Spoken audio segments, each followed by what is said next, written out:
Welcome everybody. It's really good to see you all, and I'm very excited that this is the final workshop in our series. Also sad that it's the final workshop in our series. My name's Jane Clossick and I'm on the organising team, and today I'm chairing this workshop, and it's the final in our series of 4 around the topic of urban depth, and it's called Future Inquiry, but we're going to focus partly on the philosophy, the underpinning philosophy, but also on practice and policy. I'm very sorry to say that one of our speakers today, the other speaker on policy, Diana Stirbu, is unable to make it because she lives in Portugal, or at least she's in Portugal at the moment, and they had a big storm and their internet is down. So we might either finish a little bit early, or it might be that the discussion on future inquiry takes us that extra time. But also, speakers, I'm going to be a bit less draconian than we have been on previous weeks about the 10-minute deadline. Well, I might even let you go to 12, possibly 12 and a half minutes. So it'll be a little bit more relaxed because we don't have Diana here. So urban depth describes all the components of urban space, from the streets to the facade, through the section of the building, the block or the neighbourhood, and it accounts for the social and political, economic, morphological and physical organisation of buildings. These workshops have been designed to build our capacity collectively to discuss urban depth, to explore and develop relevant concepts and language, and to bring together different disciplines, and to understand how urban depth could be useful to a range of different disciplines. I'm trying to look between my notes and the camera, and my camera's got a really bright light on it, so I can't see my notes. I'm going to turn my light off. So ultimately, the objective with these workshops was to build a bigger project that can have real-world policy and practice impact, as well as building a collaborative network of people who are interested in being part of that bigger project. And we're particularly intrigued today to talk about how we can implement the concepts that we're engineering together in design, practice and policy, and how those concepts might be useful to implement in other disciplines. So throughout the series, we've been questioning how the spatial, temporal and other psychological ordering of space in the built environment shapes people's capacity to exercise their autonomy. And today we're going to hear from speakers about both autonomy, but also the other types of goods found in urban depth. And we're going to have a go at exploring the normative lessons we could draw for architects and planners. So you can find out way more information about our project at our website, which Hannah will put in the chat now. And that's where we're going to upload all the, well, it's already, the videos of the previous workshops are uploaded. This workshop video will be uploaded, and that will also be the place where we start to gather together materials related to urban depth and any analysis that we undertake. So I've already introduced myself. I'm Jane Clossick. I'm Senior Lecturer in Urban Design at London Metropolitan University. And the Urban Depth project has grown in part from my PhD, in which I did a detailed study of Tottenham High Road. And I've been working with my friend and colleague here, Ben Colburn, since 2018 on the relationship between urban depth and his area of expertise, which is autonomy. And about 6 months ago, we were joined by our incredible research assistant, Hannah Parr, and she's pulled together these workshops and generally been an indispensable and fabulous part of the team. So Ben, would you like to say a couple of words to introduce yourself? Yes, thank you, Jane. I'm a philosopher by training. I'm the former head of philosophy at the University of Glasgow and a professor of political philosophy. up here. My main research interest is in the idea of individual autonomy, which I'll be talking about a little bit later on in this session. But I also have this sort of side interest in thinking about how philosophical concepts can be put to work in public policy. That includes this work with Jane on urban design and on architecture, but in other areas as well. I have this general sort of pragmatic approach whereby I think that the way that we work out whether a political philosophical theory is a good one or not is working out whether it's useful for various different kinds of social ends. And I see partly this work that I'm doing with Jane and Hannah as a way of trying to put that into practice, to sort of think about in concrete terms what it means to make philosophy into a useful tool for practice. Thank you. And Hannah, would you like to say a couple of words of introduction about yourself? Sure. I'm Hannah. I graduated from my master's in architecture from London Met about 2 years ago now. Since then, I've worked in a couple of small-scale practices and joined Jane and Ben on this project and other projects across at the School of Art, Architecture and Design last August. And Hannah is the person to send a private message to if you're having any technical difficulties, and she'll do her best to sort you out in some way. So if you're on Twitter, it'd be really great if you could tweet about what you're doing today and what you're listening to today. And if you could tag us, Hannah will put the hashtags and our Twitter handle in the chat. It's at research_LM Arts, and the hashtags are obviously Urban Depth and London Met Research. So another technical thing we have going on in these workshops is our Miro board. So if you've been to the workshops previously, you'll be familiar with the Miro board. And there's the link in the chat now. So do feel free to click on the link.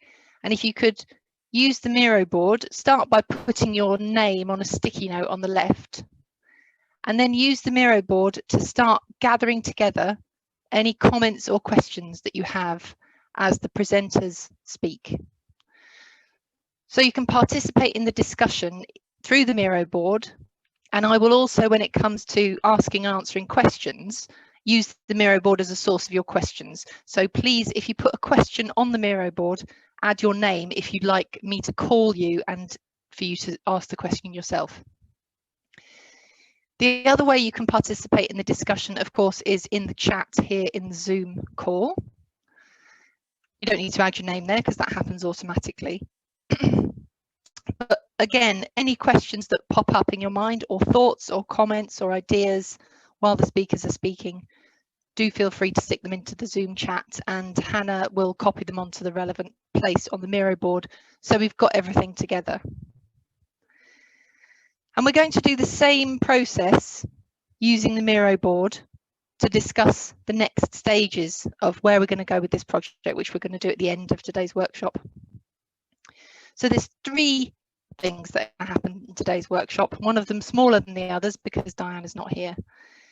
But first, from our speakers, we're going to have a philosophical discussion about the goods of urban depth from Ben Colburn and Katy Wells. And then we were going to have 2 speakers on policy and practice, now it's just 1. And we've got Matt Proctor from the GLA, who's going to talk about policy and practice. And finally, we're going to devote a section of the discussion at the end to the question of where will we go next with this project.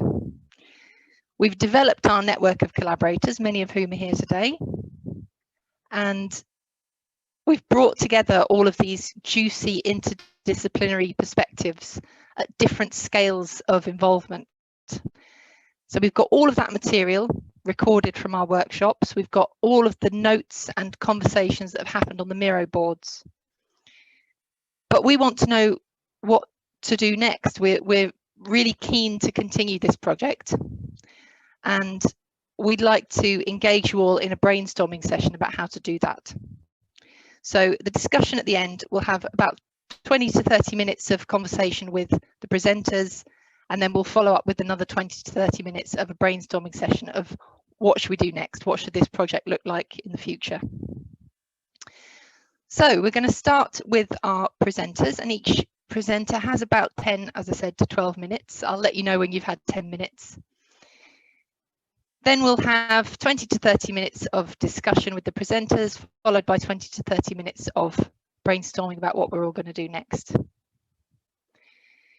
If you didn't know already, speakers, I'm sure you do, the objective is to be relaxed and to generate interesting ideas. So there's no, please don't feel any great pressure to get everything perfect. And similarly, audience, there is no silly comment and there are no stupid questions. And if I was you, and this is what I do, please just allow the contents of your brain to spill out onto the Miro board. It's really useful, even, you know, even just very what might seem like prosaic comments are extremely useful to have. And the busier it gets on that Miro board, the better. You're also welcome to return to the Miro board after the workshop's finished and add additional comments. And presenters, it'd be really great if you could go back and answer any unanswered questions, because of course we always run out of time. So our first speaker today is Ben, who's already introduced himself, but I'll introduce him again. He's the Professor of Political Philosophy at the University of Glasgow and has been since 2010. And his main research interests are in political philosophy and ethics, with a particular interest in the nature and value of autonomy and its importance in liberal political philosophy. And he has a further interest in exploring how foundational philosophical ideas like autonomy and responsibility can be put into use in policy and practice. So Ben, I'm going to hand over to you. Please take it away. Wonderful. Thank you very much for that introduction, Jane. That's I'm very grateful. Let me just share my screen with everybody. I think that should now be visible. Is that, could you give me a nod, Hannah? That's there. Good. Okay, fantastic. So thank you very much. It's nice to be able to feed into this discussion today. What my aim is for today is to provide a sort of philosophical primer to some of the ideas that underpin the work that Jane and I have been doing together. In particular, what I'm going to try to do is to talk through three things. I want to start by explaining what autonomy is and why it seems like a useful way of evaluating design and policy, some of the things that other people have been discussing. I'll then explain the rules of thumb that Jane and I have developed for operationalizing this ideal in the context of design and planning decisions. And then putting those two things together, I'm going to show why that puts depth structure at the very center of our design practice. So this concept of depth that I think various people have been attacking from different directions over the course of this series of workshops, I think is absolutely key if you think that autonomy is one of the things that matters to how we organize our space. It's going to be quite quick because of the amount of time we have. So in part, what I'm also going to be doing is sketching a way that we might put philosophy to work in this sort of context. It's not always easy for an academic philosopher or political theorist to work out how to do their work and present their ideas in a way which actually meshes with the needs of people who are engaged more at the coalface, either of design or of policy. So this talk is in part my trying to work out performatively how to make that kind of connection happen. I think we'll see something very similar from Katy Wells in the talk a little bit later in this session. I liked the fact that Jane in her introduction used this word conceptual engineering, or the phrase conceptual engineering, to describe part of what she's been doing and part of what we're trying to do together, because I think that's a very useful concept for how philosophy can be useful here. Our concepts are, in architecture as much as in philosophy, things that are just useful to us, and we can ask intelligible questions about how we should shape them so that they can actually serve our purposes. Anyway, I'd just like also, before I begin, to emphasize that some of this is shared work. So some of this is my own research on autonomy, but quite a lot of this is based on work that Jane and I have conducted together over the last couple of years. So to begin with, let's talk a little bit about autonomy. Autonomy is a contested ideal that underpins quite a lot of liberal political thinking and also practice in domains like medical ethics and so on. There are various different ways that people understand it. I'm not going to try and give you a tour of all of those ways now, so I'm just going to set out the way that I think we should understand autonomy. But I'm aware, I want you to be aware that some people will disagree with this understanding. I think the starting place for me is thinking of autonomy as an ideal of the self-authored life. That's a phrase from Joseph Raz, the great philosopher of law and political philosophy. It's a view that I've extended and developed myself. On my view, autonomy is an ideal of an individual deciding for herself what is valuable and living her life in accordance with that decision. And specifically, that has three different components that have to be present for a life to be an autonomous one. The first is the endorsement condition. The autonomous individual has some goals, values, ambitions, and preferences which set out a pattern of success for their life. Those values don't have to be explicit, they can be just implicit. Second, there's an independence condition that must be met.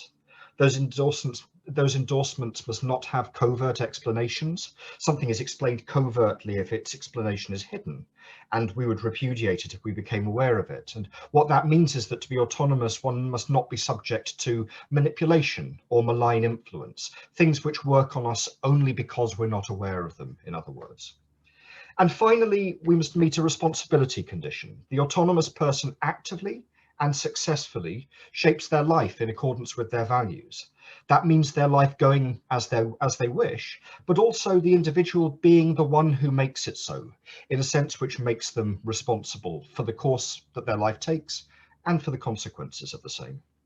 Now, there are many reasons why I think this is a good standard for us to use, but for now I want to focus on just one, which is that focusing on individual autonomy allows us to resolve a dilemma which I think is ubiquitous in public policy or design. In these domains, I think we always, whether we realize it or not, make normative judgments, including about what is good for people or in their interests or what makes their lives go well. But we live in a context of disagreement and diversity when it comes to what's good for people in their lives, which means that there's always the worry that somebody might disagree with the decisions we're making on their behalf, and which we build into the environment which will shape their lives.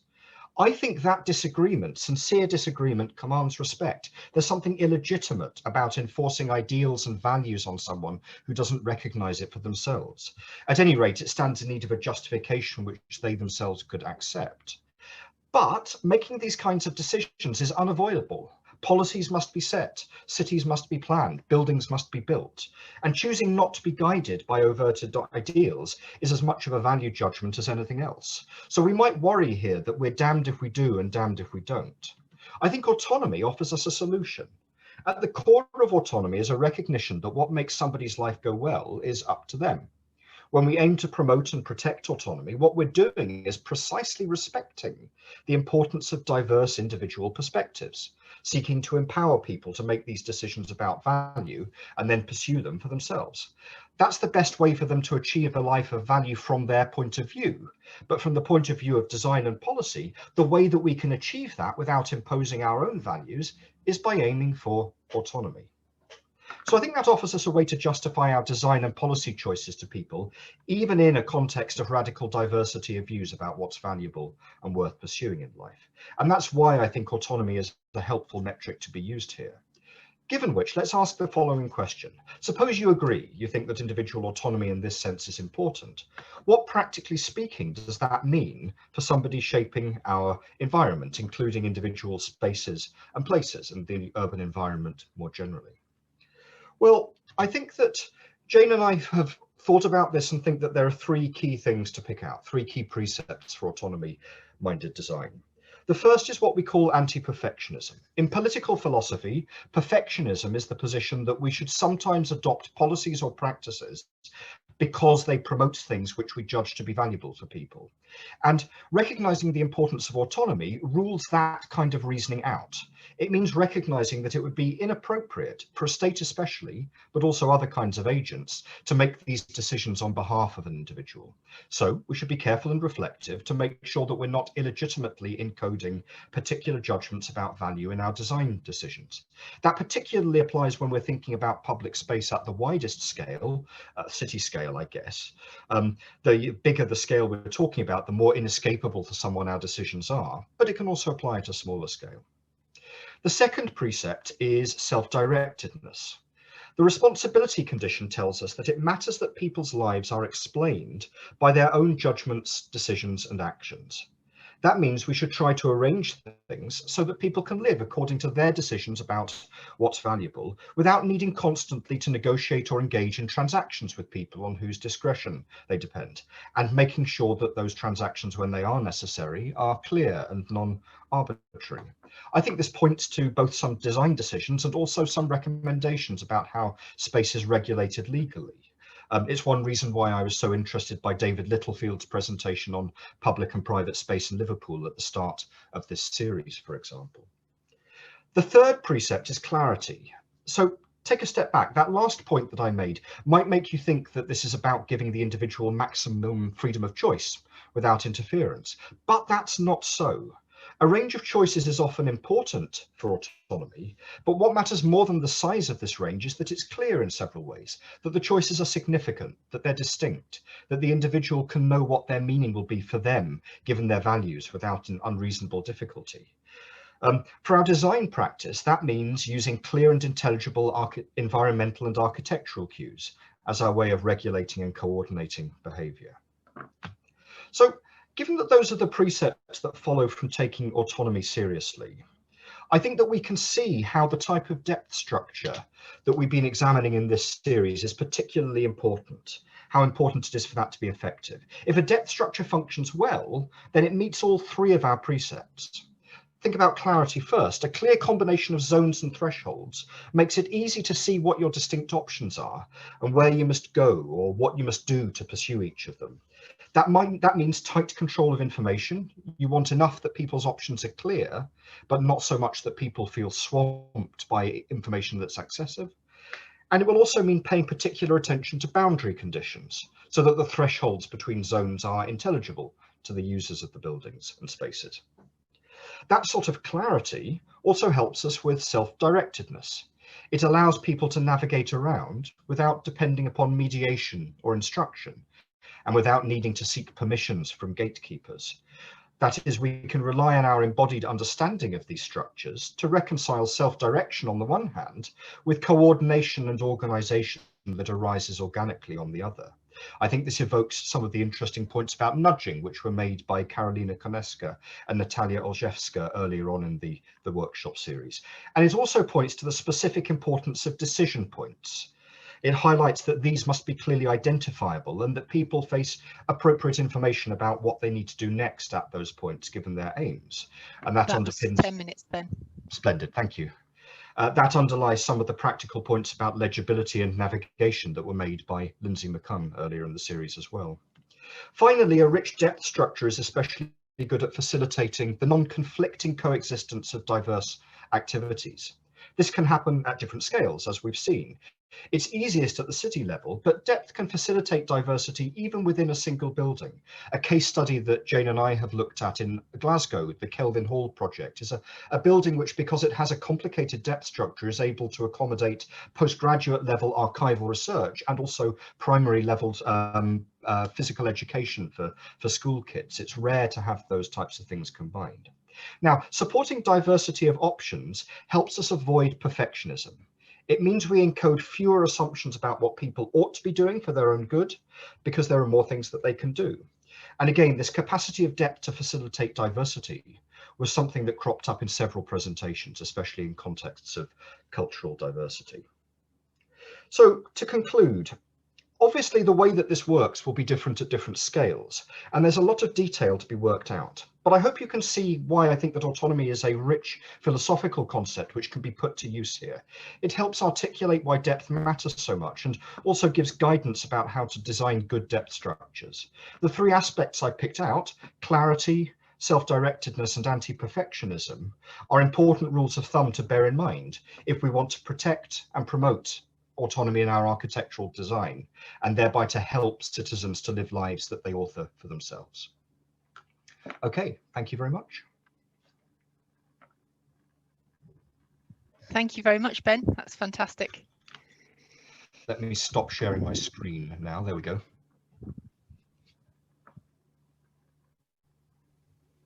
Thank you very much. So next up, we have Katy Wells. Oh, there you go. There's your timer going off. Next up, we have Katy Wells. Hello, Katy, and welcome. Katy is an assistant professor in political theory at the Department of Politics and International Studies at the University of Warwick. She completed her Doctor of Philosophy titled Property and Rawlsian Justice in 2016 at Nuffield College, University of Oxford. Her current research focuses on housing. There you go, Julia, some housing for you. Conceptual and normative questions to do with property and on power. So Katy, I'll hand over to you. Thank you very much, and thank you for inviting me. So I'm going to share my screen. Okay. What I'm going to do today is talk to you about some research I've previously done on house sharing and the right to live alone, and then I'm going to sort of reflect on the implications of the arguments that I've already made for architects and planners. So let's start off by thinking about house sharing.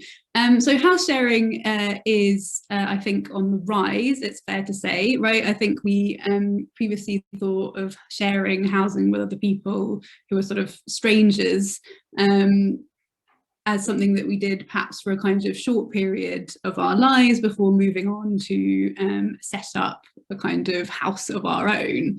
But increasingly, because of financial pressures around housing, people are house sharing for longer periods of their lives, right into their 40s and 50s, maybe even their 60s, right? I think we've seen sort of the articles about the rise of the silver sharer, for instance. And in the kind of empirical literature, insofar as there is stuff there about house sharing, we find a distinction between forced and voluntary house sharing, right? So forced house sharing is understood as house sharing that's financially motivated, right? So you're only sharing with other people because you can't afford to live on your own. In contrast, there's voluntary house sharing, which is house sharing that's sort of not financially motivated in that way, right? So perhaps motivated by a desire to live with friends. And what I want to talk a little bit about today is what might be wrong, or what we might think is wrong with having to share housing with other people for financial reasons, right? So what's wrong with what this empirical literature is calling forced house sharing? So one thing that might be troubling about having to share with other people for financial reasons revolves around sort of mental health concerns, right? So there's a bit of evidence emerging that house sharing poses a bigger risk to your mental health than living on your own. But I'm not going to talk about that. Today, I'm going to talk about another worry we might have around forced house sharing, which is that having to share with other people, I think for financial reasons, means being in a kind of unchosen situation of intimacy with other people, and I think we ought to view this as a problem. So, to make my argument, I'm just going to have to go through a couple of kind of definitions. So in liberal theory, amongst our kind of basic or fundamental freedoms is freedom of association. And I've defined freedom of association here, right, as the liberty to enter into associations with others, to refuse to enter into them, and to terminate them when we want to. And I'm interested in a particular kind of freedom of association here, and that's freedom of intimate association. So that's just the liberty to enter into intimate associations with others, the liberty to refuse to enter into those associations, and the liberty to terminate those associations when we want to. And examples of intimate associations, right, are things like friendships, romantic, caring, and sexual relationships. So why is freedom of intimate association important? Well, I mean, I think we might straightforwardly just think it's really important for us to be able to have control over our kind of close personal relationships, right, who we kind of closely associate with. But there's also a kind of autonomy-based explanation that we can give for this. I'll define autonomy much more loosely than Ben defined it, right, as our ability to make plans when it comes to our lives, right, and carry out those plans. So sort of make important decisions when it comes out to our lives, right, and kind of carry out those important decisions, to use Ben's phrase, or set a direction for our lives. And the connection, I guess, between freedom of association or freedom of intimate association and autonomy is that our close relationships or people that we're in close relationships with have important kind of influence over us and can influence us and the direction of our life very profoundly, right? So it's partly important that we get to control who is sort of intimate with us or who is close with us, because in doing so we can control who kind of influences the way that our life goes, right? And we might think that that's very important. Oh, sorry.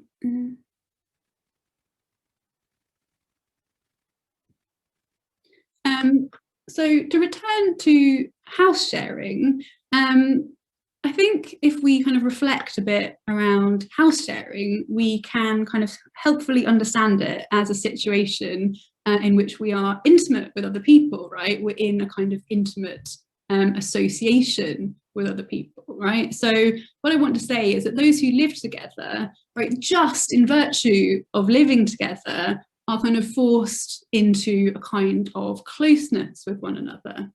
There are kind of a few different kind of aspects of house sharing that we might think about, right, in order to kind of make a case for this.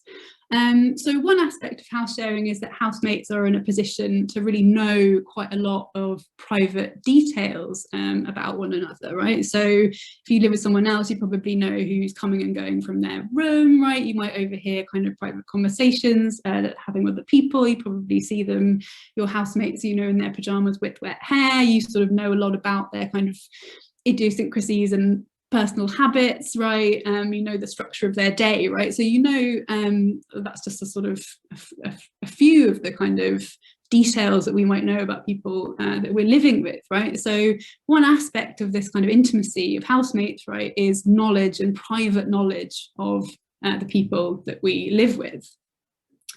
The second aspect is that housemates are likely to encounter each other in moments of kind of vulnerability and to see each other's private side, right? So our home is where we feel that we can be ourselves, right? We can be vulnerable, we can show emotion. And if other people are in our home with us, right, then they're going to see this kind of private side of us. They're going to maybe encounter us in these moments of vulnerability,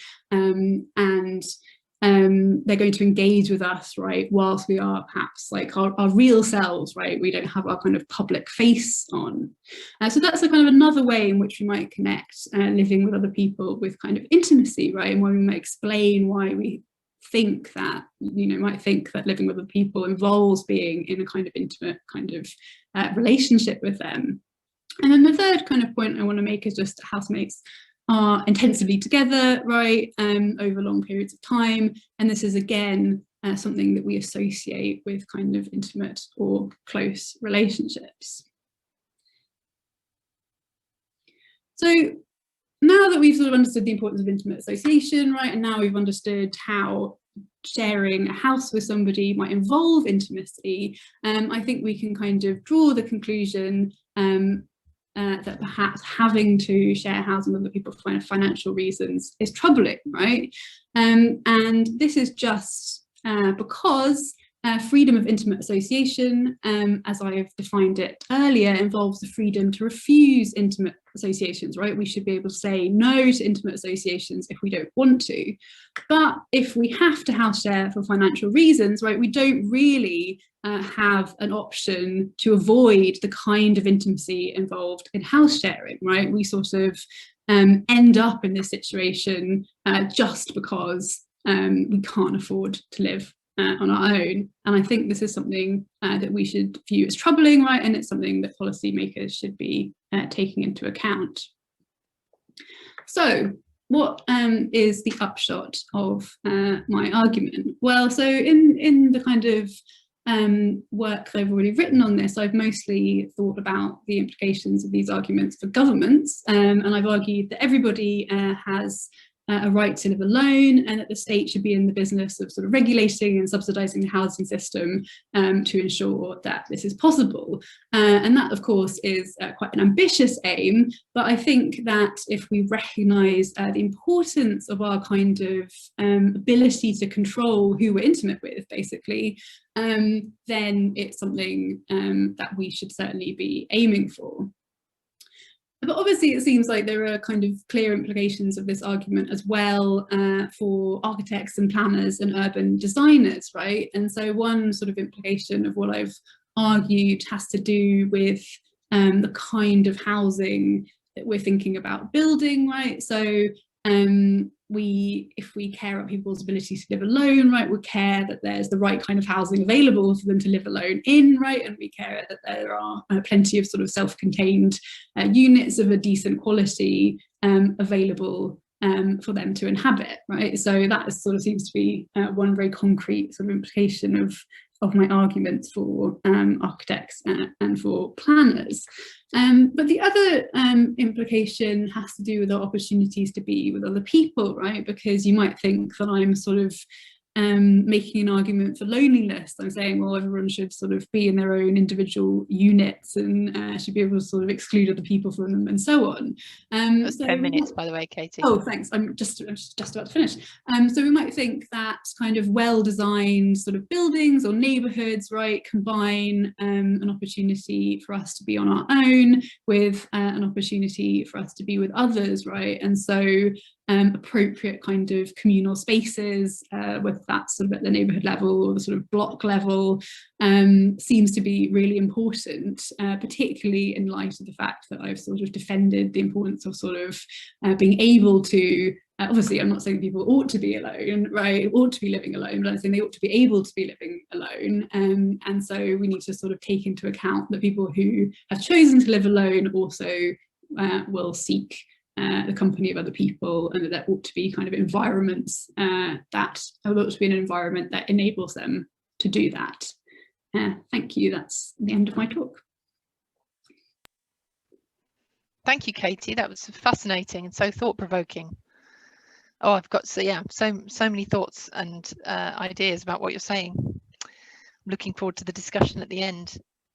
So next up we have Matt Proctor. And now we're moving on to the more policy-focused section of our presentations.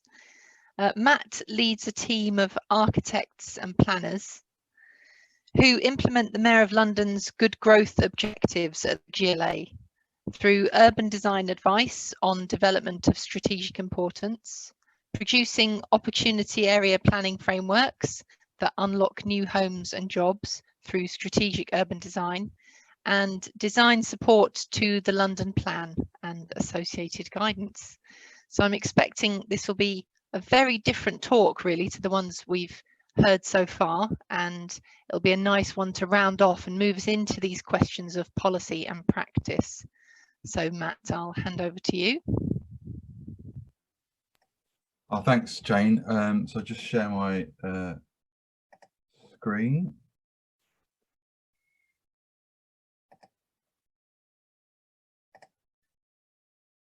You can probably see yourselves there, sorry.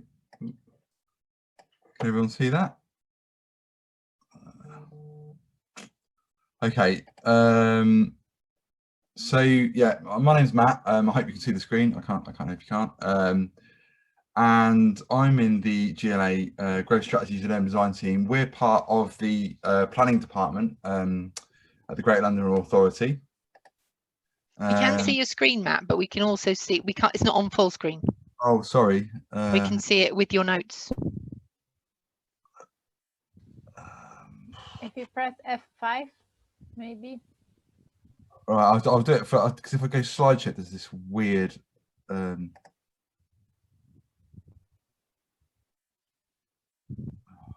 Sorry, Is that the weird thing it does? yeah, it doesn't do it full screen. I always click that little icon just to the left hand side of the scale bar, which is right down the bottom right hand corner. There we go. Get rid of the notes and then okay, that's good enough, right? You can see that. Great, yeah. So sorry to waste time. It's all right, we've actually got spare time, so go ahead, waste it. Okay. So who are we? Well, so you can see we sit in the planning department and you know, go through how the planning system works, but basically you have kind of two main arms of it. You've got planning policy, so making the plans for the future, developing the evidence to base those plans on, and deciding about what's going to go where and when, and certainly encouraging landowners and developers to bring forward certain things in certain places at a certain timetable. And then development management, which is much more kind of reactive and responsive, and that's who determines planning applications. And in terms of the Greater London Authority, we've got a funny role, and I think my presentation will be quite different to the others because it's like it feels so much more kind of clunky and less human facing and focused, and much more kind of abstract and academic of it almost. So that's notable. But anyway, the Greater London Authority has got a particular role. Sometimes it could be, generally it sets a plan for all of London. It looks at planning applications of a certain size and scale, and if the mayor so wishes, they can call them in and become the planning authority. But otherwise, planning decisions are generally taken by one of London's 32 or 32 plus 1 local authorities.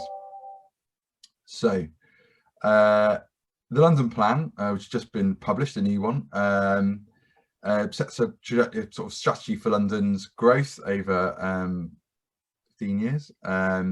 And my particular team, who sort of sit between development management and planning policy, we look at what we call the good growth objectives, which is basically, you know, there needs to be new homes, there needs to be new jobs, there needs to be, you know, existing economy protected and strengthened, there needs to be new transport networks, all that stuff.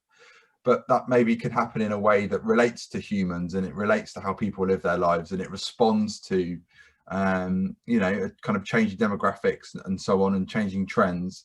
And it isn't just a kind of, you know, money-making exercise, and that doesn't respect, I suppose, people's autonomy, to come back to the theme.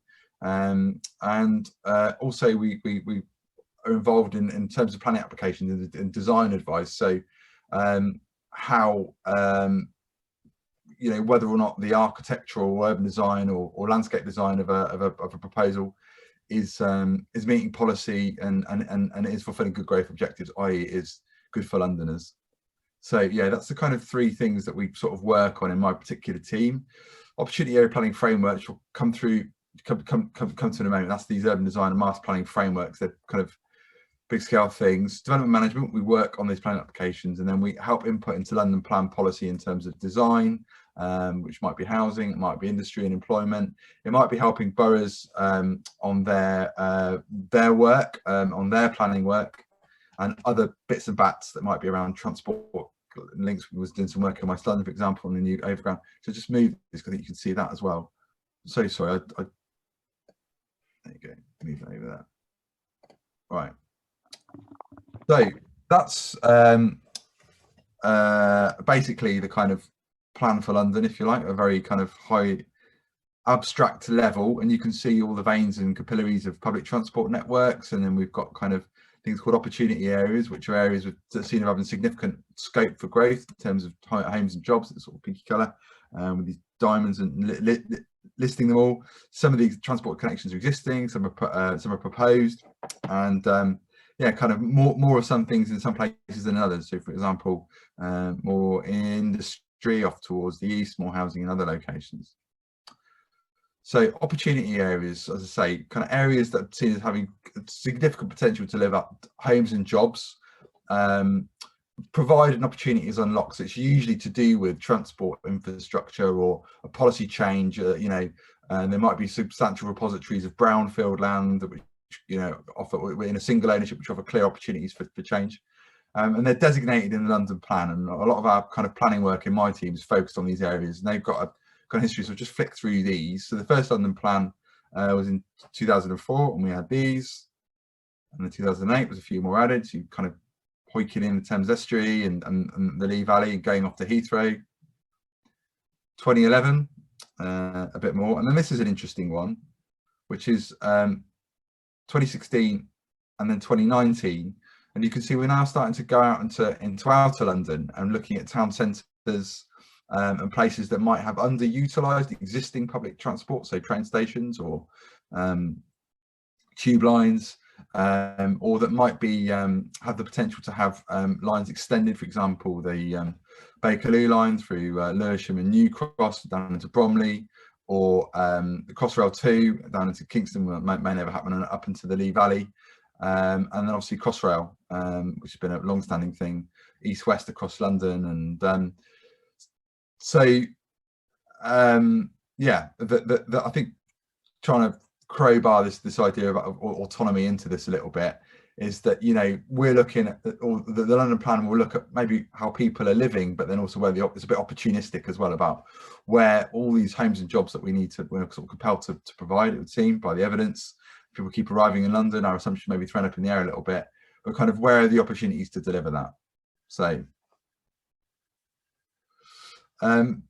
how these opportunity areas are planned for is done in different ways in different places. So this colour, I'm a bit colourblind, believe it or not, with my job, making lots of maps, but this purpley colour is where we produce IPFs in my team.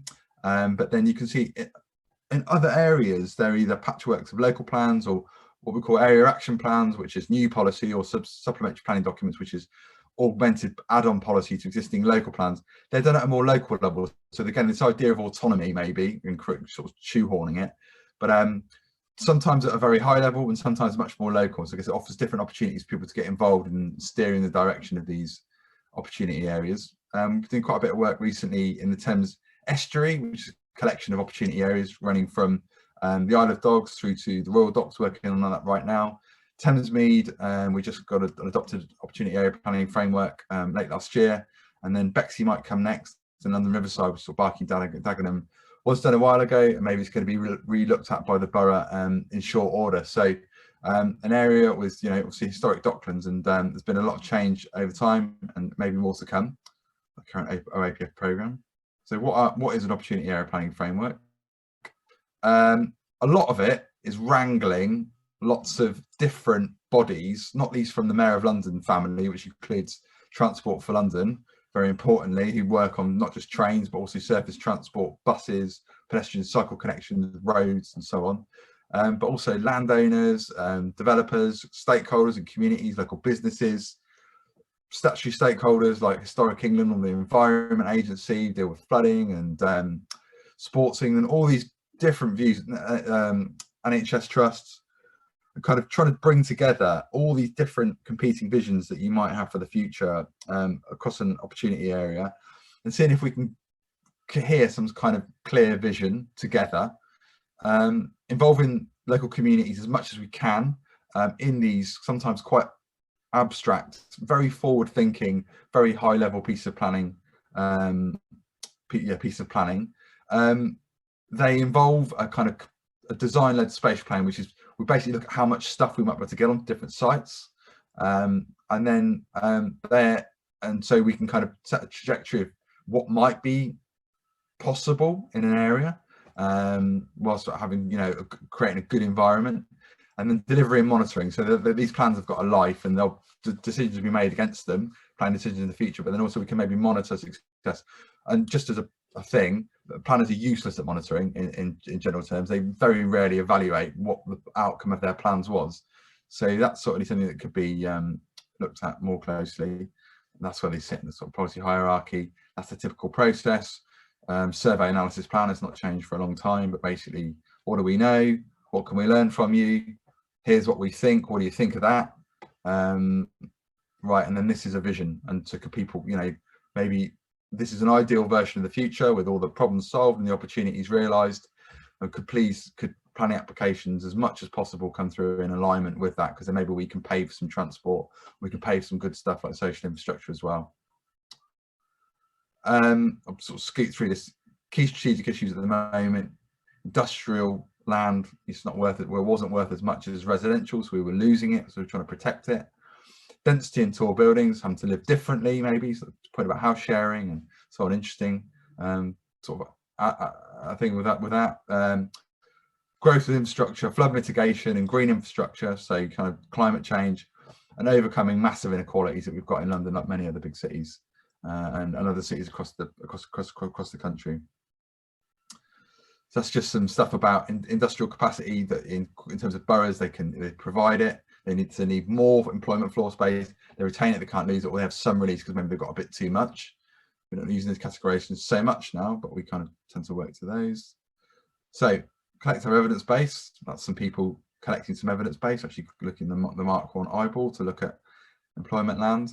We've got stronger focus on community engagement now. I could go into this in some depth, but this was never really done on these kind of planning frameworks up until quite recently. In the last few years, we've just sort of just done, and maybe some conversations with some people, but there wasn't really a view on what do people think about London scale planning, the future of their area at a London scale, what it might, the future might represent for their high street or their town centre or their neighbourhood at a London scale. And so with this being a commitment of the mayor now to do a lot more of that, and you can see us, there's me over there doing some of that. Matt, you've actually had 10 minutes, but you said you could talk in more depth about you know, how you speak to people about this. I noticed you appear to have another 35 slides in your... Yeah, time's gone quick. Well, let me just but what I was going to say is, do feel free to go over by 5 minutes or so, because I think talking about the relationship between how you actually integrate these things into people's lives is quite handy for our discussion. Okay, well, I'll try and shoot through it, because this is a kind of existing presentation. It's a bit over long, but yeah, I apologize, I didn't really check my time. Anyway, we basically put it all together, and you end up with what this is a kind of spatial strategy. What might go where, blobs and arrows, you know, in general terms. That's the kind of level that we look at in terms of these opportunity area planning frameworks. So very much feels like kind of done to people. We plan out the sites, go into a bit more detail, so we think about how things might be stacked together, and that all goes into contributing to business cases for these new transport that I talked about. It goes into informing planning applications. So there's a lot that's informing people's environment at quite a high level. It's quite clunky and blocky, but still that we do in this work. We do the same for industrial land, so that's it right now. And basically, we can stack it up. That's going to be potentially the future to give, you know, including residential on top of industrial land as a thing people get used to. And then we end up, you know, thinking about these in 3 dimensions. And then these are the kind of the rules of the game, the degree of fidelity that we go into in these OAPFs. You can see it's quite high level, like big development blocks. We try to provide principles that maybe will be adopted in further policy iterations or in planning applications. So it's quite key, but you know, striking the right balance is a skill. So I was just going to talk about delivery and monitoring, because we're kind of trying to track, you know, the impact of opportunity areas on boroughs and their planning strategies. So sometimes they're in some places they're very significant amounts of homes and jobs. So Old Oak Park Royal is a bit of a sort of stone in the shoe, as it were. The Olympic Park, and this is the Isle of Dogs, a huge thing, and there's Royal Docks. And in some places you can see these colour bars. A big part of a local authority's target in terms of homes and jobs, because they have all got them, is in these opportunity areas. So there can be a lot of pressure on just specific places, and you can see these are site locations. So sites that have been earmarked for development really are clustered within these pink sort of zones. So they are, yeah, I mean, they really are a thing. And I guess the system's working, if you like, in terms of trying to steer development to particular areas, in terms of funding affordable housing, funding regen schemes. This was just some stuff on how we might represent that on our website, and incorporating the sort of community engagement. But like, how good is that, you know? And then we can kind of stick our growth strategies on there, our visions. Okay, as I say, it's kind of bobs and arrows, but really, you know, comments at this level, I don't know, it just all feels quite abstract, and you know, outrageous to people's lives. This bit about development management, and that, you know, the criteria against which design is judged, because that we have to do it somehow, but we said, you know, depends on the skill applying policy. Tall building is quite a thing, you know, that can definitely be a disjunct to people's autonomy and the human scale. Certainly transformational in terms of what places used to be like and what they're like now and what they might be like in the future. So we're trying to guide that. And the 60s, kind of sort of recent history. Sorry, it's Canary Wharf, so an example of a cluster where, again, as I suppose the system has worked, but this was a lot of this was planned maybe with a limit to some democratic deficit, and we're trying to democratize that nowadays. But still, you know, how much autonomy and agency do the local people have in the creation of something like this? The forces moving on places like this are enormous, financially, politically, they're absolutely epic. And you know, we're trying to do our level best to steer that. Heritage and historic views are kind of one of the tools that we've got, though this is Manhattan loft the development at Stratford, we do make mistakes and ended up in the you know, the viewing cone of St Paul's Cathedral there. Public realm at the bottom is kind of a tall building to kind of get some give back, so maybe a benefit to the city. And there is just a sort of description of how we paint the rules of the game from an opportunity area planning framework. Those decisions on tall buildings at the Isle of Dogs and Canary Wharf, for example, will be judged by these principles and these kinds of plans.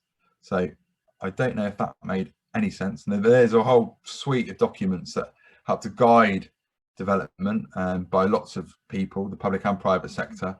Not much of it consulted upon and developed in collaboration with local communities. But that's kind of our work. Great, thanks, Matt. Stop sharing. Yeah. Thank you. Well, that was a real departure from a lot of the more theoretical talks that we've had. So I'm hoping that that policy focus can take us through into the discussion. We've got a wonderful Miro board full of comments, but hardly any of them have names on them. So I'm afraid I'm going to have to speak for you, or if you want to go back and stick your name on, please do. I think I might start with a question.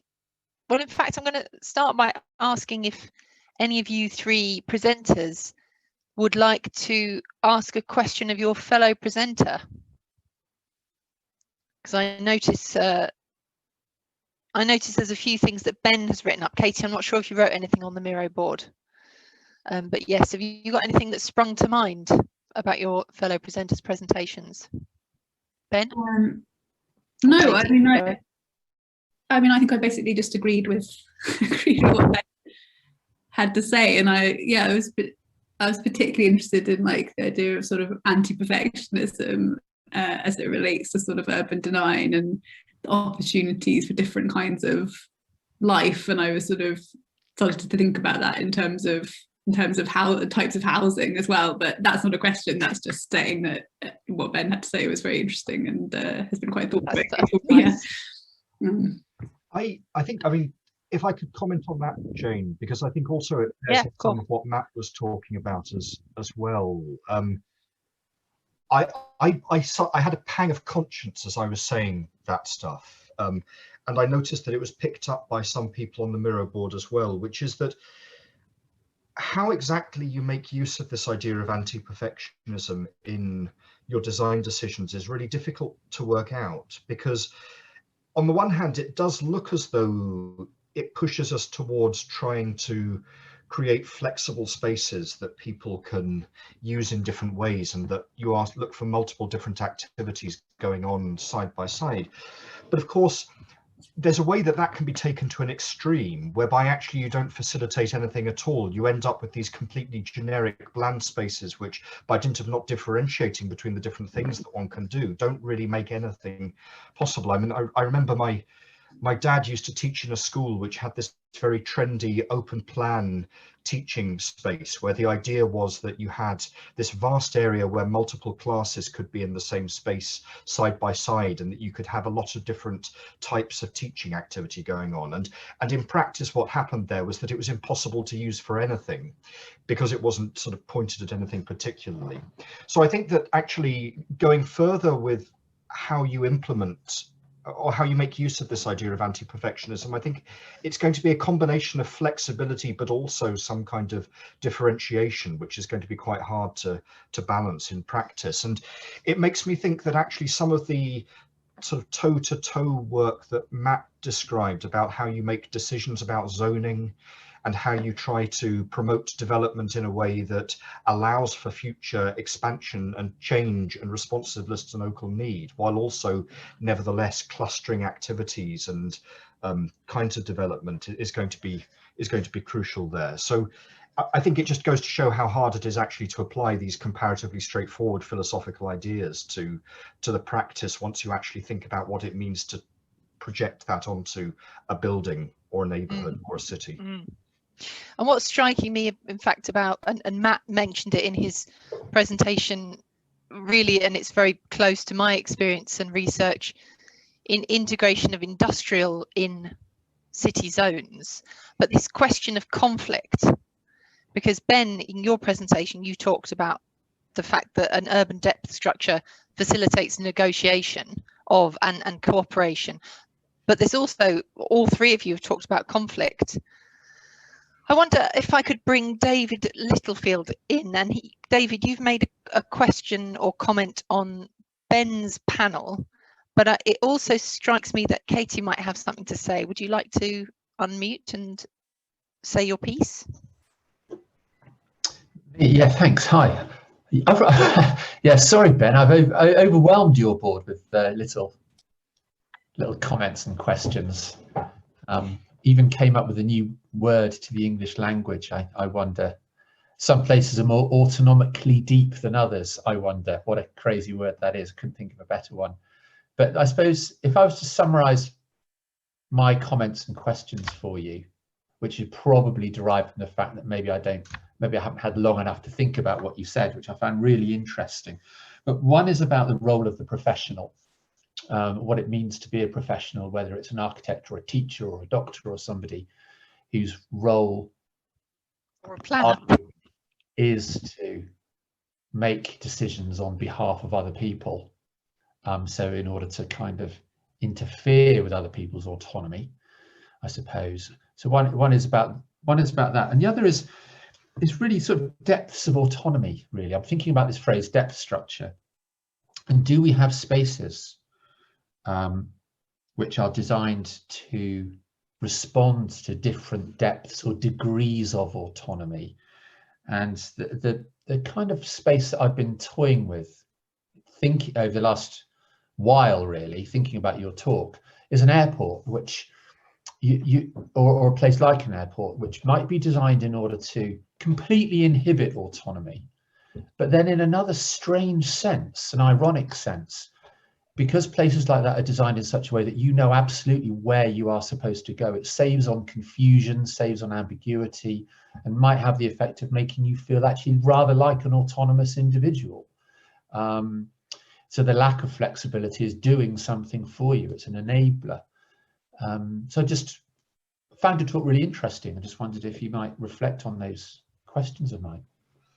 Thanks so much, David. And I can see why Jane saw this in sort of connection with the kind of social aspects of the structure that Katy was talking about as well. So let me try and answer that as briefly as I can. I think that autonomy is one of those terms which, because it's contested, has certain connotations for people. And I think sometimes when people hear the word autonomy, they hear something that means complete independence, lack of interconnectedness, sort of the ideal of the autonomous agent is the person who's not influenced, who manages to do everything using their own resources and so on.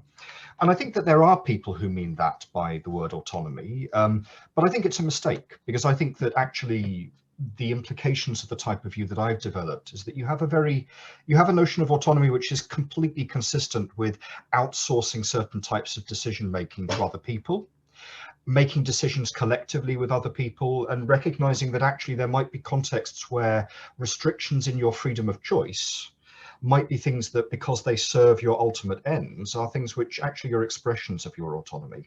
And I think that the nice thing about both of your kinds of examples, the being shepherded through the airport by the way that the space is designed, and the relationship between an individual and experts in their lives are examples of that. They're examples of where a properly social conception of autonomy allows that somebody might give up a bit of their freedom of choice or a bit of their individual judgment because it matches how they want their life to go in the end. Now, I think that means that there are lots of places where we outsource our judgment to professionals, as you say, like doctors or architects, perfectly happily. I think the problem is that the types of decisions I'm worried about us outsourcing here are decisions about what's good for us and decisions about how you trade off between different goods in difficult circumstances.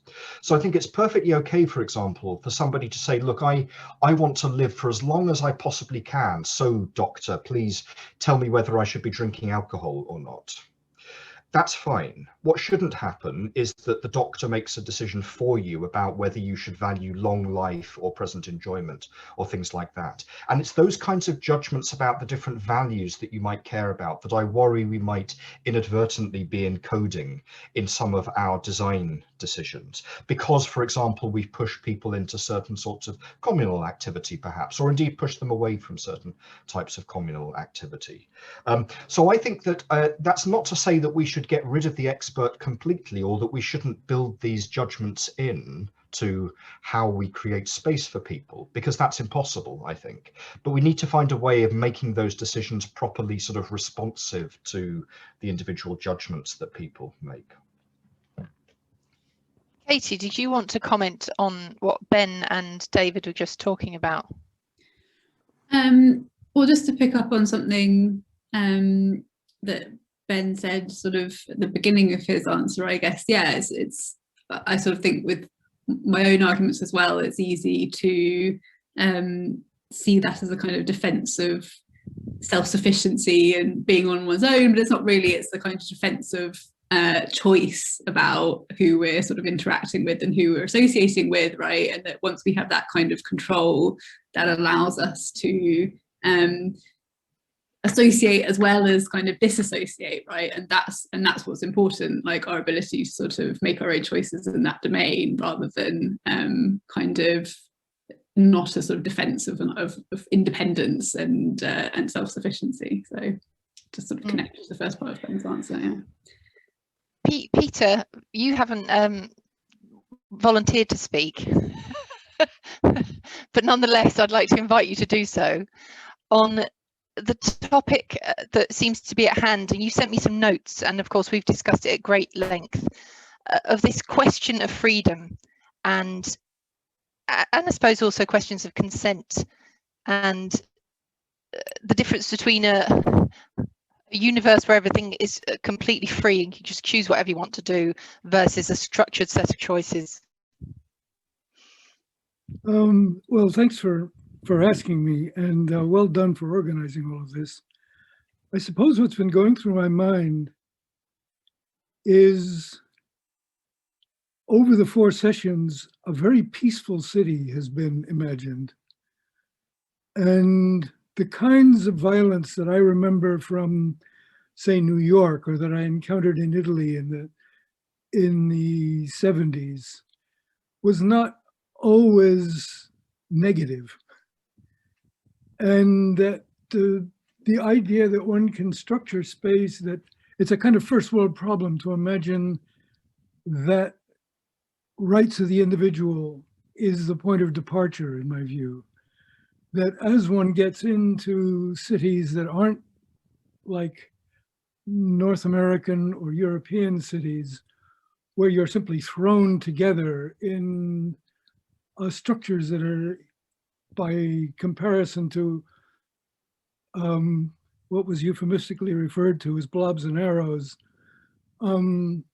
becomes a whole raft of implicit structures where creatures that we don't like to think about, like the strong man, begin to emerge as, you know, how market prices get settled in a Nigerian market, for example.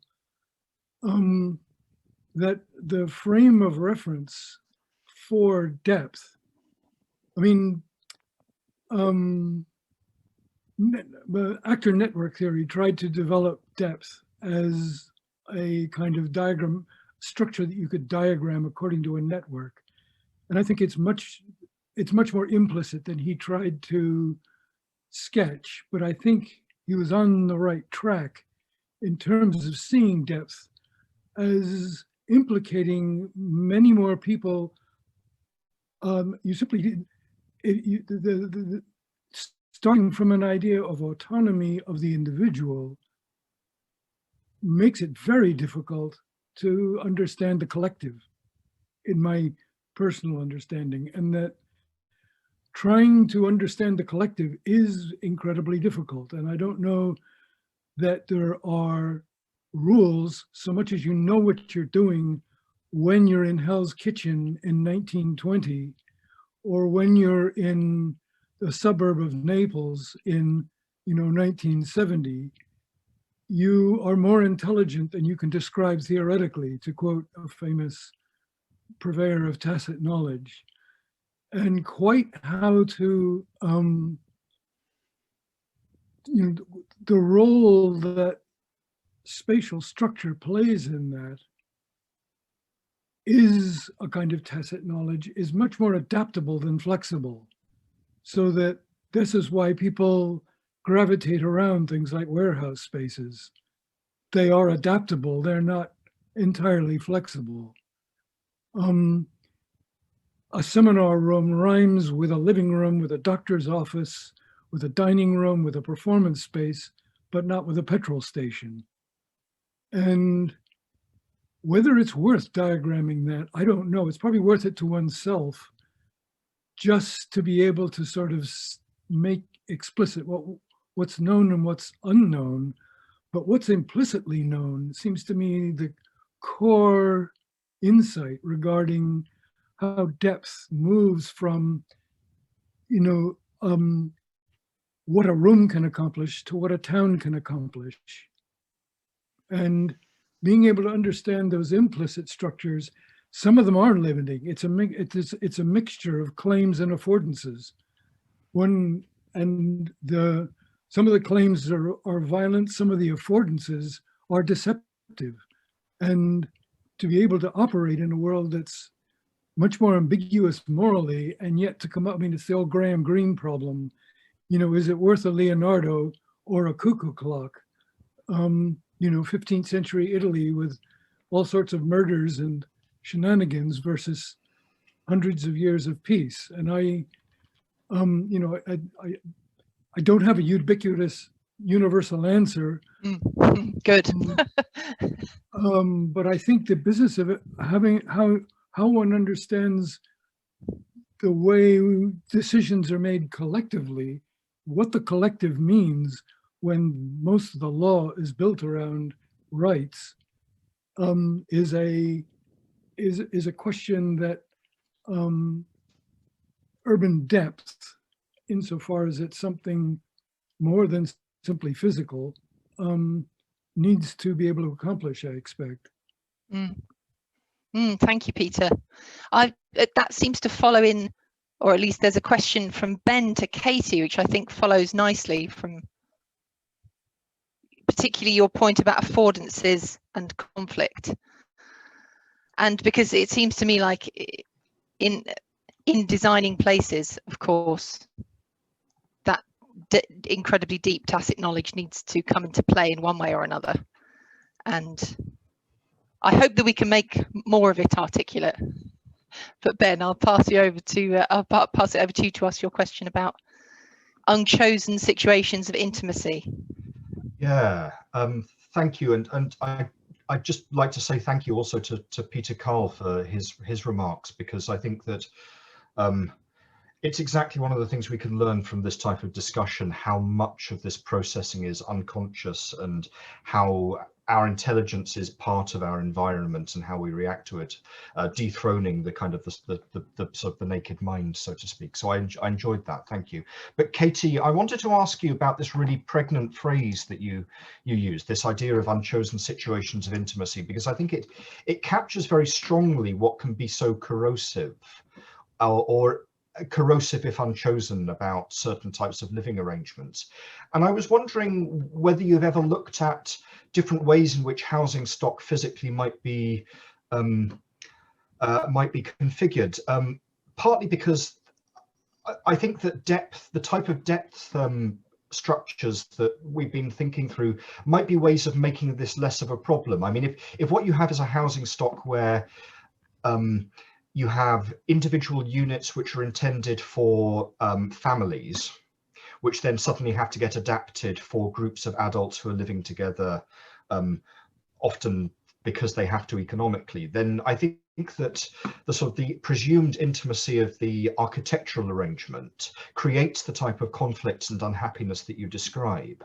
But I'm pretty sure that I can recall examples of sort of shared housing for adults in the Netherlands, for example, whereby there's a more kind of stretched out depth structure, whereby you have more of a gradation between really public areas and then sort of intermediate areas, so shared kitchens or something of that sort, and then private spaces that people can live in, or something like the types of big flats that you see in university halls of residences, again, where you have this sort of more spaces in the spectrum between your room and your front door, for example. Have you seen examples of collective housing which you think do well at addressing the problem that you describe?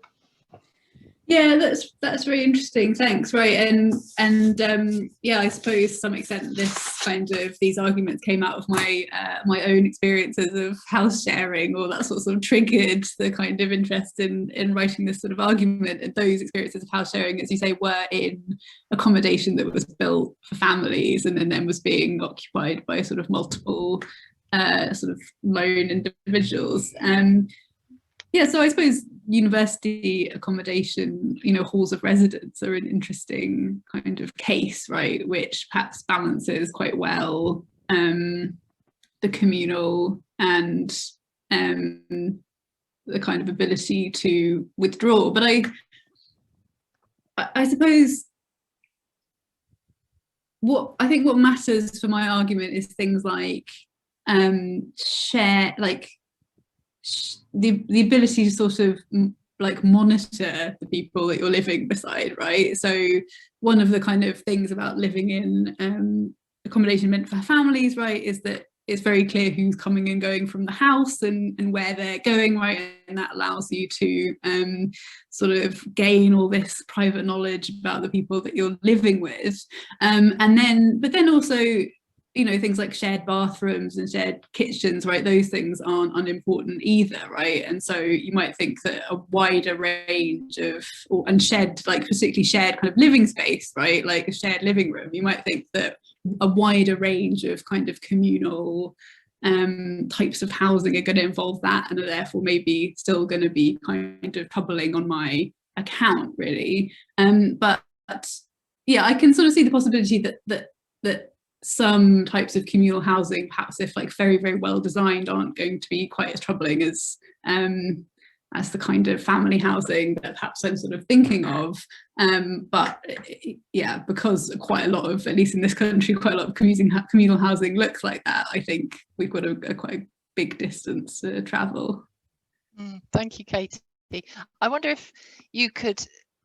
Yes, well, I'm going to probably come back to you in a minute with Julia's question about housing, but for now, because I'm aware that Matt has been sitting quietly, I don't know, Matt, if you want to comment on anything that we've been talking about so far, if it's relevant at all, do you think, to the implementation of policy?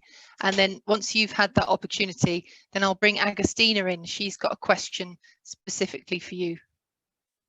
So yes, Matt, do you have any comments on this relationship between these deep philosophical concepts or precepts that we're talking about and actually application in policy? I mean, I'll be honest, I feel way out of my intellectual depth, but so you're not alone, Matt, don't worry, so do I. Yeah, I mean, it was interesting to the point there about the kind of the house sharing and the whether or not one should be have a right to live alone and so on, because I mentioned when we're just talking about the Isle of Dogs and Canary Wharf, for example, and the fact that you've just got these enormous forces acting on places. And I think in terms of our work at the GLA, it is at the kind of very big scale, like spatially huge scale. And we're just trying to somehow do a bit of judo and control and guide those so that it does add up to this good growth. Like I say, I guess a better place than it might otherwise be for humans. Could describe it as that. And it just got me thinking about the co-living, they call it, schemes, kind of communal housing, and so there'll be often extremely high density kind of student rooms, basically, sometimes even smaller, with shared facilities, so kitchens and social spaces in inverted commas, on a kind of real mixed bag of sites, often ex-industrial, often brownfield sites, like I mentioned, that we often see in opportunity areas. And you know, that's the sort of third thing, I suppose. Like, you know, you've got your sort of flat on your own, then you've got the shared house, and then now it's this new product, which is this co-living communal housing, and it's seen as a good investment vehicle for these big forces as this communal living. And often when we look at these things, yeah, the human scale or the autonomy is just not, it's completely absent, and they really sort of smell wrong as a consequence. You know, they really are sort of stripped of their humanity. And I'm speaking from some personal viewpoint, if you like, when we're looking at them, and they're not designed from that bottom up, what might be a great place to live on your own with others perspective. They're designed from a where's a good place to invest our money and turn the best return, and kind of turn a policy trick, if you like, and just kind of getting under the line. And so yeah, I mean, that's just a thing. And as it goes, the mayor and London authorities are not too into them, and there's been a bit of an impasse, you know, and they've not been ushered in, welcomed in. They've been a bit of a grey area. And so I suppose, and I will finish on this because it's just a ramble, but is that in a way the system's working a bit, because if you see the mayor of London or a local authority are the people, you know, elected representatives, the members, and kind of the officers working on behalf of the members and on behalf of the people, you know, for us to set up policies and make design decisions, you know, judge planning applications, for example, or steer design quality on that metric of good growth and human quality and sort of human scale, that we are pushing back. So yeah, like it's all is not lost, but that was just a particular product, they call it, of housing. It's only just occurred to me right now, but of course good growth is very, it's a judgment, isn't it? Is there a bad growth option as well? I mean, I want to bring it on to Agostina, but what if it's worth reflecting on how does the GLA make a judgment about what is good or not good? Well, we've got good growth objectives, and they're all quite laudable, and I mean there's some clear sort of KPIs, you know, kind of performance indicators against them, just in terms of things like play space or density to a certain degree, about your private and communal. It's interesting actually, like the language that we use in plan. We speak planner, and it's just so divorced from the human experience. We talk about amenity space and kind of doorstep play, you know, rather than, you know, a nice place to live and whatever. Yeah, we give these funny words, but yeah, we have got metrics, we've got objectives, we've got policies, we've got metrics to measure them against, but a lot of it will be down to, a fair bit of it's still down to the skill of and the intention of the officer to spot the problems and you know, dig into it and then use whatever leverage that we might have in a weak planning system. We are weak to make a difference, because they, you know, you refuse them, they go to appeal, you lose, you get slammed for costs. That's out the public purse, and you're in trouble, you know. So it's not easy. We try our best. Yeah, I'm so sorry that Diana's not here, because she's currently running, I don't know if you know Diana Steerbu, actually, one of the other speakers today, and she's running this social integration and regeneration learning network, which is, I suppose, one trying to give a metric to social integration and how it relates to the built environment, which of course I imagine is one of your many objectives or KPIs. Agustina, would you like to ask your question of Matt? Yes, thank you so much, Jane. It's been a pleasure again to be part of this.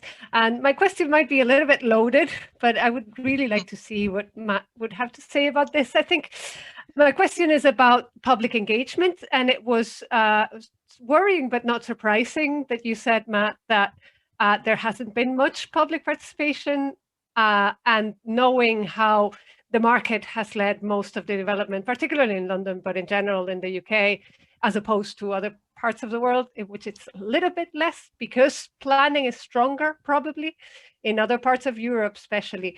But I was wondering how, and this is a really candid question, how are you doing the engagement? What kind of people do you get engaged? Just because I'm in Belfast and there's so much engagement and kind of engagement fatigue here, but it's just not done in a way that has benefited the people that are going to be part of those communities. So I was wondering if you can give a bit more detail on how that takes place. What kind of people, what kind of ages, how do you organize events that actually mean people are engaged? Yeah, I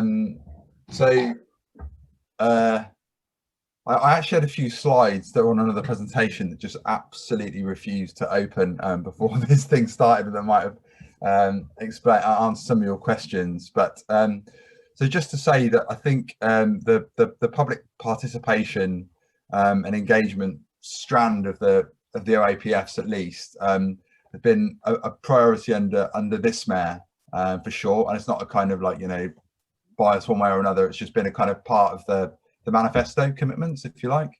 And it's something that we've been on a bit of a learning journey with. How do we do it? It's, we do it in 3 stages, basically. So you have a kind of open-ended outreach, and it's like, well, tell us what you know about this place. We know a few things, but can you please tell us? And so there's some of those photos that we have there at the Royal Docks. There was, I don't know, 25 events or something like that. We're kind of trying to give an overview of the project, what the opportunity planning framework is, and then really chat to people about, their views on that, what they think is important, what they think are the big issues that need to be resolved. And then oftentimes you're spending quite a lot of time as a planner in these situations explaining the planning system using our terrible jargon and and just doing our level best to kind of explain where we've got agency, where they've got agency, well, we've got agency on their behalf, where they have agency, and the benefit of getting involved. Otherwise, things really will be done to you. So it's kind of almost a bit conspiratorial, almost. Like we really should do this together, because that's the only way we'll beat it, almost, or we'll steer it. So yeah, kind of explanation and kind of inquiry. Then we have a middle stage phase of engagement. We've just done it for the Royal Docks, actually, just before Christmas, which has been obviously slightly complicated by the situation we find us in, because it all becomes a little bit stilted. We have to do everything remotely. But that's where we've got some high level conclusions. We call it vision and principles, and we say, well, we've learned this from the first phase. You've told us these things are important, and then that kind of blobs and arrows diagram that I showed, that's picked apart in a bit more detail in certain layers. But we think these are the opportunities, and these are the constraints, if you like. And this is a vision of the future, very high level, of what might happen, and if anything's solved or realised, what do you think again? And so they can kind of dig into that, and you've missed this out. That's on the right direction, etc.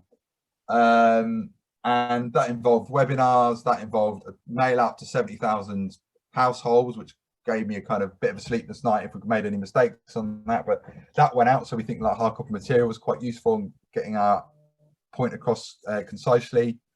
What else did we do? In terms of hard to reach groups, they call it, which is like young people in particular.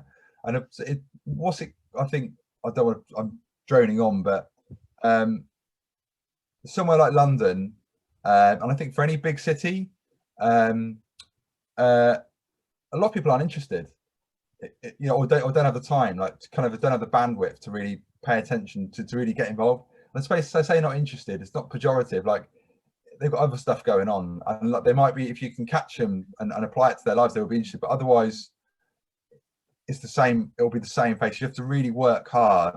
And also I think particularly in Newham, where we did the Royal Docks project and other places, young people are a huge demographic, but they're really hard to speak to, and you know, they haven't got that much time or that much bandwidth either. So there's been work with schools, with young people in particular, about what kind of place they might want to see in the future. Because I think the thing with a plan is, if you're looking 15, 20 years in the future, well, it ain't going to apply to me that much, and certainly not, you know, others who are a bit older. We want to know what you think when you're 15, you know.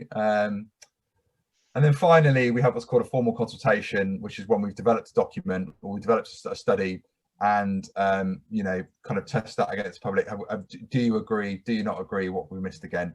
And I think, and I will finish on this, something we're really working on is plans being contained in 150-page PDFs that you have to pour through to get to the kind of good stuff and the interesting, well, how does it apply to my life?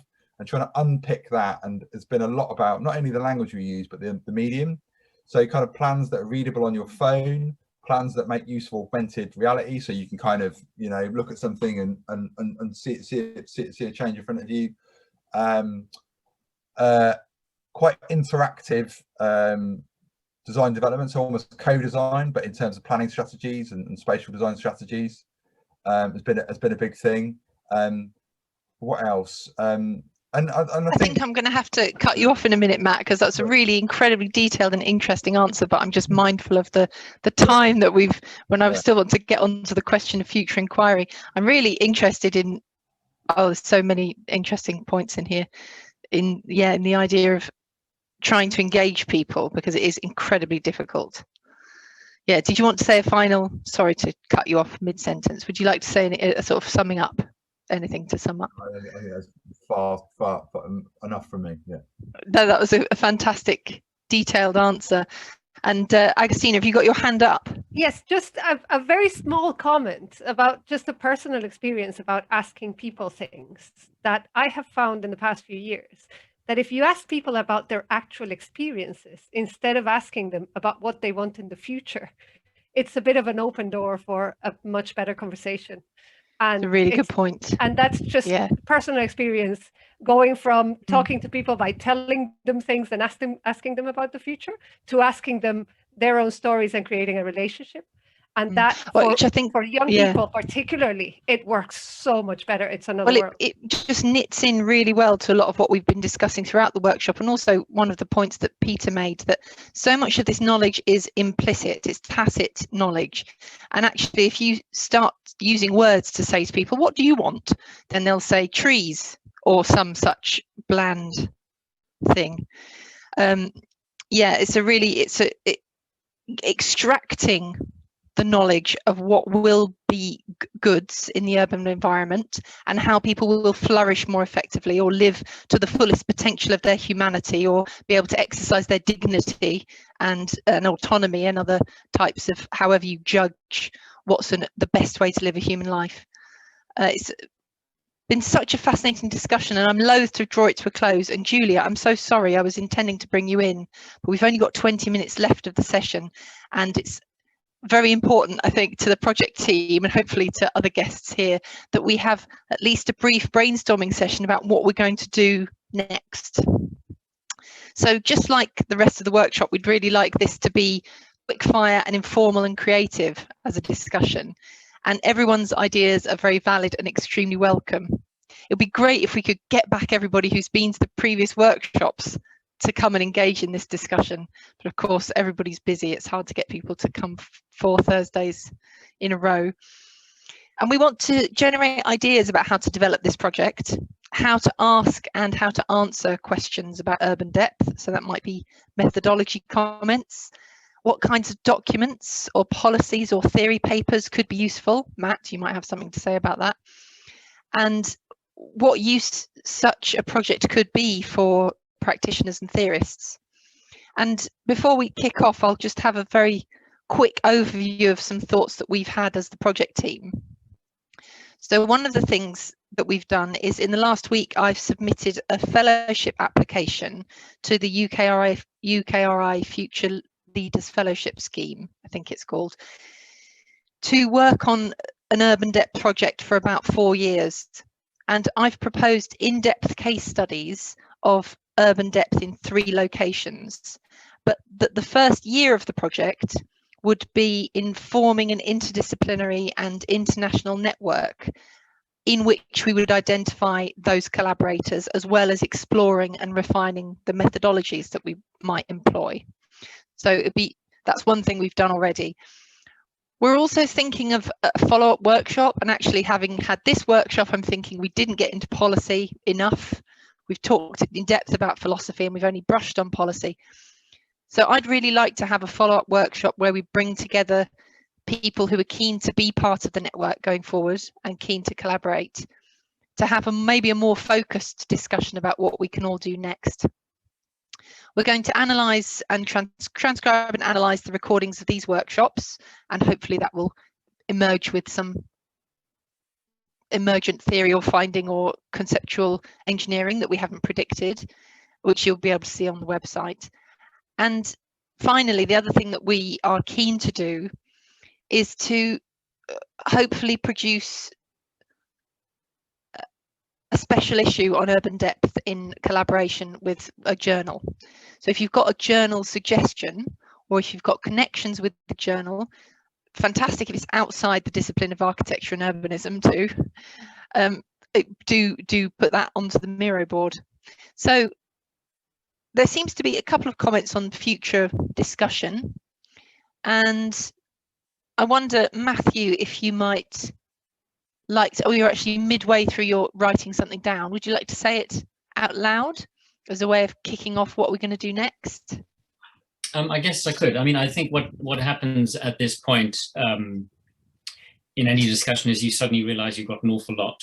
When I say you, as in you and Ben particularly, have got an awful lot to think about and to talk about.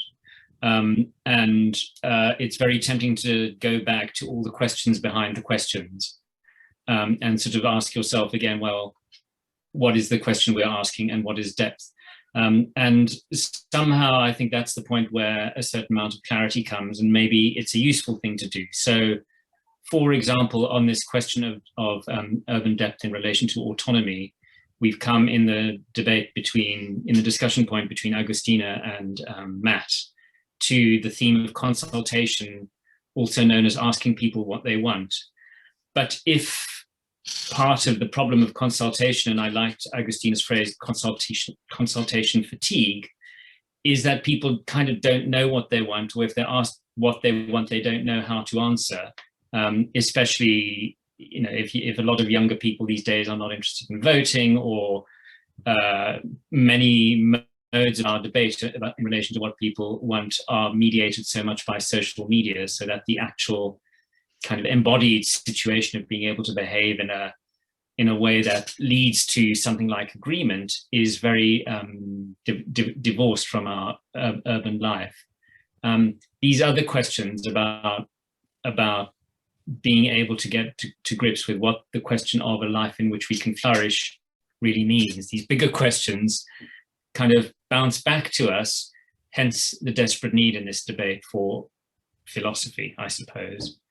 So yeah, that's not really an answer to your question, except to say that I think all of this detail throws us back to some of the bigger questions.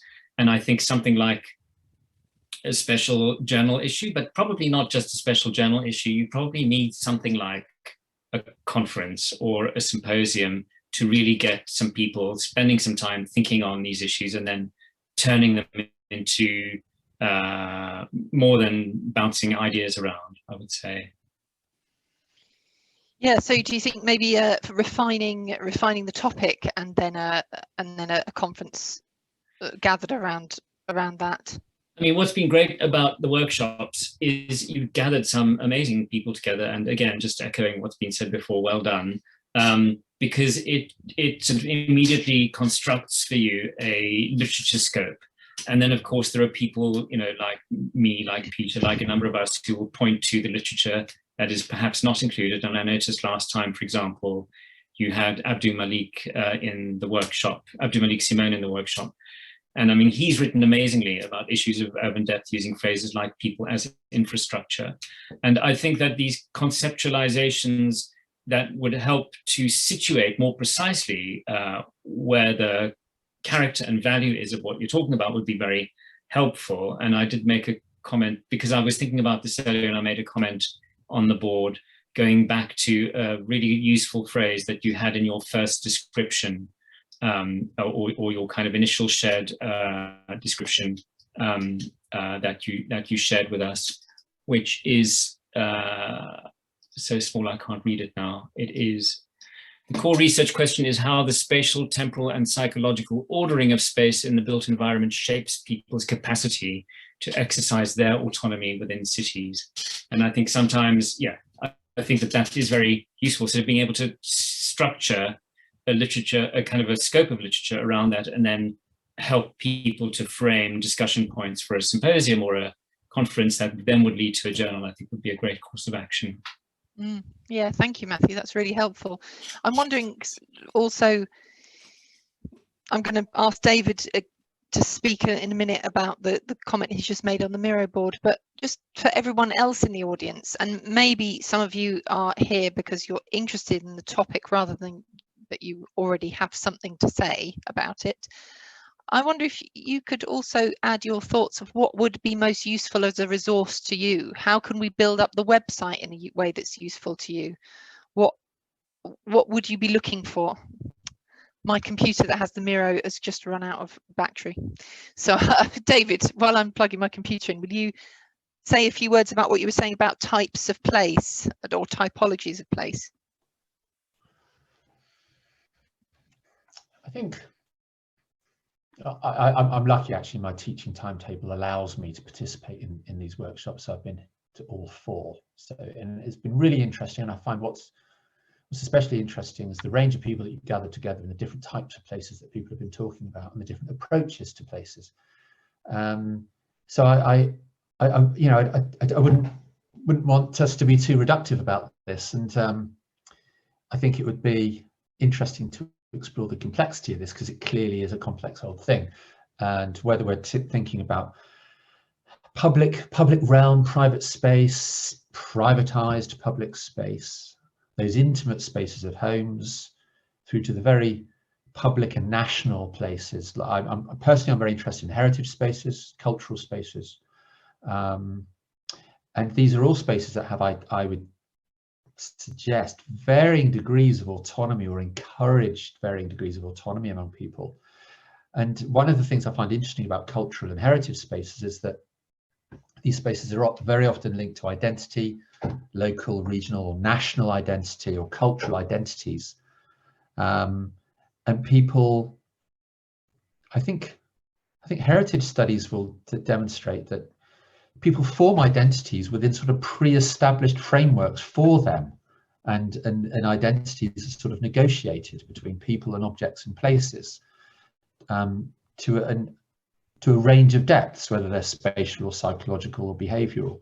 So it would be interesting just to spend some time thinking about what kinds of places, be they educational or retail or domestic, public, outside, parks, etc., and how they resolve themselves in different sorts of ways. I think that ideas of personal autonomy will vary according to so many contexts, and one of those contexts is spatial, and another one of those contexts is cultural and identity based. So I think there's a lot of thinking to be done there, so I think Matthew's idea of a conference is a really good one. I think that would be a useful next step. I wonder if Katy, well, in fact, I'd like to bring in Katy to comment on the usefulness of urban depth as a concept for philosophers, and what sort of resource would be useful. And after that, I'd like to ask Matt about what the nature of the relationship between academia and policy is in his experience, and what we could do that usefully could serve policy. So, and maybe Julia might have some comment on this as well. Katy. Oh yeah, well, Yeah, I'm not quite sure what to. You don't have to say anything. You can just say nothing.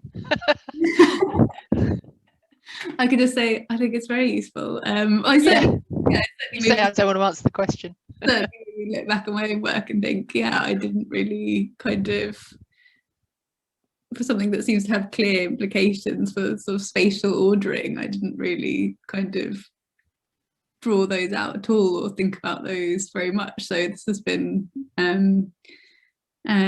sort of really eye-opening for me, I think. Although I guess it's difficult for political philosophers to some extent, because as perhaps maybe sort of clear from my own talk and Ben's talk, there's, you know, a tendency to think about how things should be, but then, as I think perhaps Peter's point sort of raised quite well, things in cities are the way that they are and they're quite difficult to change, right? So to come in and say, well, you know, all of our housing should be of this sort, or our city should look like this, right? In some ways, there's a bit of a kind of futility to that, because we're so constrained by the existing kind of layout of the space. So it's been sort of interesting to think about the ways in which political philosophy is helpful, and perhaps sort of saying things that aren't that helpful, you know, in this context. I mean, it strikes me that one of certainly the huge benefit just to myself in talking to Ben and in the contacts that I've made through Ben is just speaking and hearing the language that philosophers use, political philosophers use, and how it's a completely different sort of paradigm to the kind of thing that architects say to each other. And that's extremely useful to have that clash of cultures, because then things emerge at that clash somehow. And I suppose events like this have that quality that journals and so forth, you're already speaking to your own audience. You don't have that opportunity to engage with people who are very different to you, and even I'm talking about very different, we're all in many ways incredibly similar, which is one of the things I would really like to achieve with the next phase of the project, also to open it out to a much broader cultural and geographic range of positions, because I think that question of culture, yeah, when Julia commented, and it's something I picked up on as well in your presentation, Katy, about the right to live alone, I'm sure for so many individuals on the planet that would just be completely an anathema to anything that they'd ever even considered. In fact, Julia, would you like to, and Matt, would you like to say a few words about what the relationship between academia and policy is in real life, and are we just wasting our breath if we want to change the world? Shall I say something? Go on, yeah. No, I mean, you go through a policy life and you don't consider the philosophical issues. So it is an education, and I think it should be both ways, of perhaps a way to proceed.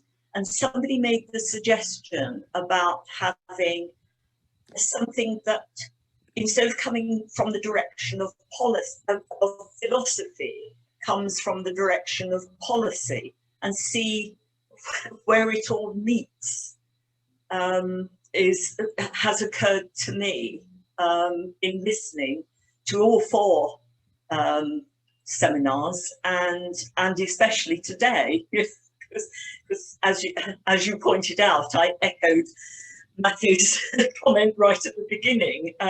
You know, there's a groping to sort of understand.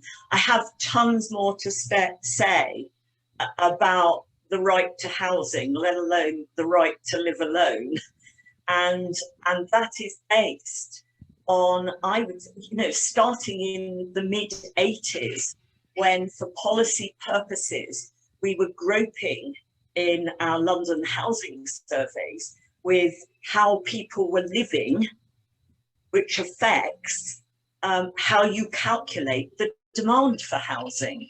And it wasn't just about, you know, 24-year-olds having to go home to mummy and daddy because they haven't got a home. You know, we were talking in the 80s about voluntary and involuntary sharing, about hidden homelessness, concealed households living as part of other households, and sharers. You know, it wasn't always about going to live in another home, however it's configured or its design, you know, its design form. Not always wanting to live alone, but to form another household, which has implications for policy and housing. And the trouble is that we did those calculations, we presented the figures of demand, and we explained that demand. And of course, it's never ever you know, been translated into reality, because there are not the resources to meet that demand. And so, you know, in policy terms, whatever you discover philosophically or, you know, empirically is you know, meets reality, put it that way. Yeah.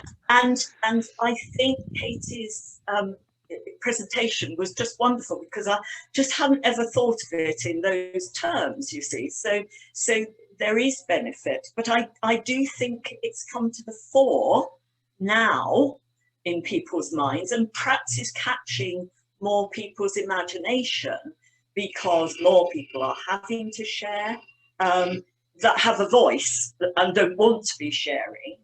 More people are having to go and live back with their parents, and you still don't hear, and you didn't hear, about all the other sharing and, you know, multi-occupied household until COVID hit us last year. So, you know, you know, I think there is there should be a space for policy to meet philosophy in this area. I certainly hope so, and that's certainly our objective.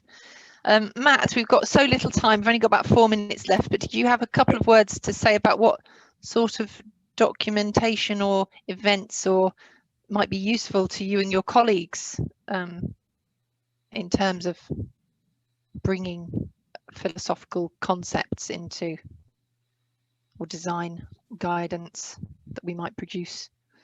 That's a big question. Answer it in 30 seconds, if you would.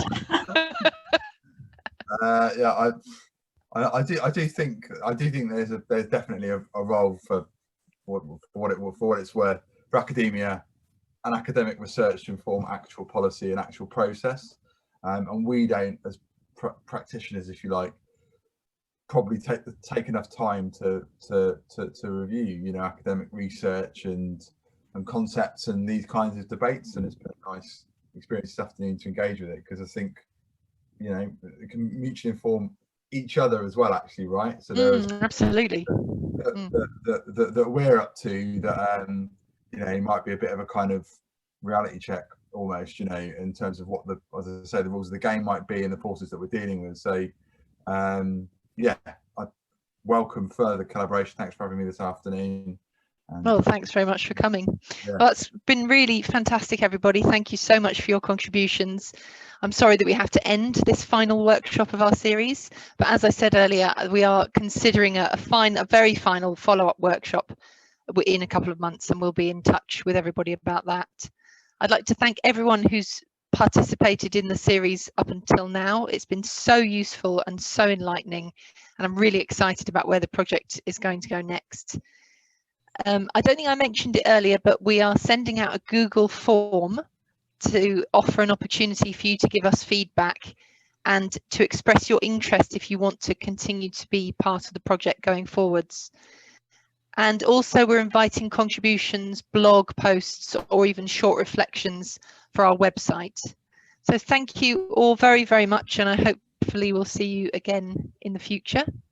And as we've done on previous workshops, just before you leave, unmute yourself and switch on your camera and give us a wave and say goodbye. So we get a little cacophony of goodbyes as everybody leaves. Bye, Julia.